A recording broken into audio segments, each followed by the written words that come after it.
It's 3 in the morning. You're standing in front of the refrigerator in your underwear, eating cold pickles dipped in peanut butter. And somewhere in the back of your mind, a small voice is asking, "What is wrong with me?" Nothing. Nothing is wrong with you. But what your body is doing right now, and why it chose 3 a.m. to do it, is one of the most misunderstood phenomena in prenatal medicine.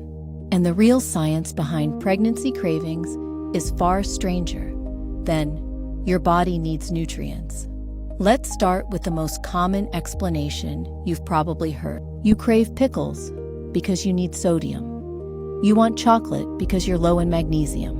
It sounds logical. It feels true. And according to a comprehensive review published in Frontiers in Psychology in 2014, it's almost entirely. Researchers analyzed over 40 studies on pregnancy cravings and found no consistent correlation between nutrient deficiencies and the specific foods women craved. Women low in iron didn't crave spinach or red meat. They craved ice. Women low in calcium didn't reach for dairy. They wanted chalk, dirt, or laundry starch. A condition called Pica, which affects up to 30% of pregnant women, involves craving substances with zero nutritional value whatsoever. If cravings were about toward the right foods, they don't. So what's actually happening? The answer begins with your hormones, specifically them. Human chorionic gonadotropin, or HCG, surges during the first trimester and fundamentally alters your sense. Foods you loved before pregnancy suddenly become repulsive. Foods you never cared about become irresistible. This isn't your sensory system being chemically rewritten.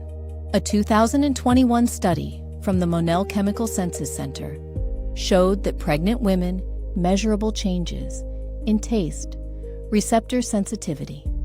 Sweet foods taste sweeter. Bitter foods taste more bitter. That make your face scrunch, produce a stronger salivary response during pregnancy than at any other point in a woman's life. This is why so many pregnant women crave sour things. Lemons, vinegar, sour candy. About nutrition, it's about sensation. Your taste buds have been amplified, and sour flavors activate a neurological reward your brain finds intensely satisfying during pregnancy.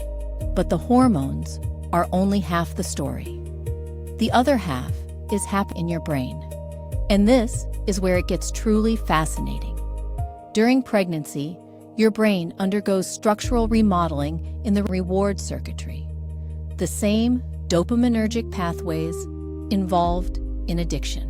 A 2016 study published in Nature causes measurable gray matter changes in the brain regions responsible for processing pleasure and motivation. These changes are visible on brain scans, and they persist for at least 2 years after giving birth. What this means is that when you crave something during pregnancy, you're not experiencing a gentle suggestion from your body.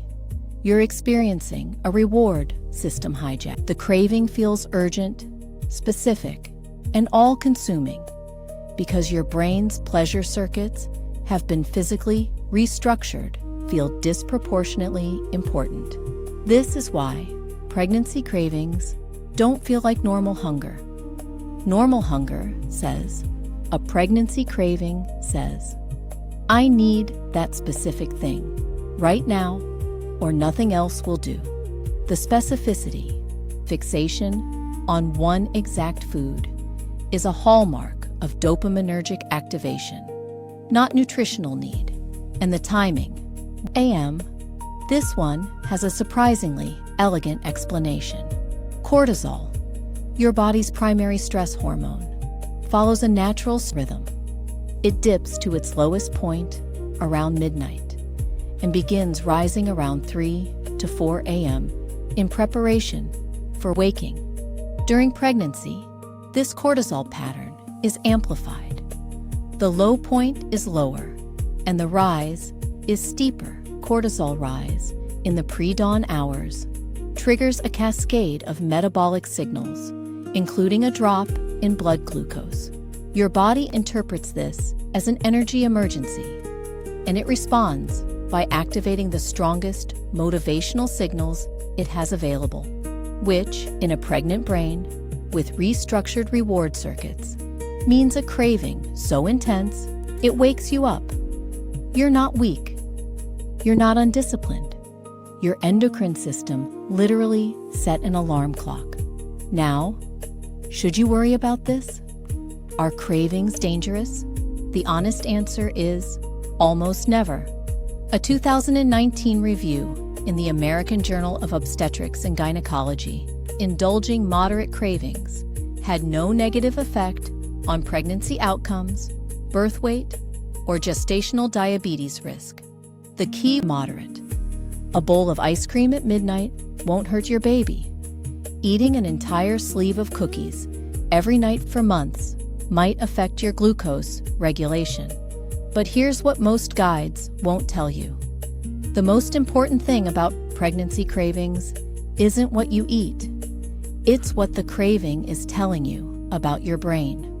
Because those structural changes, the ones that make a craving feel like the most important thing in the universe, they're not just about food. They're rehearsal. Your brain is rewiring itself to experience intense, specific, overwhelming motivation. That thing won't be pickles. It will be your baby.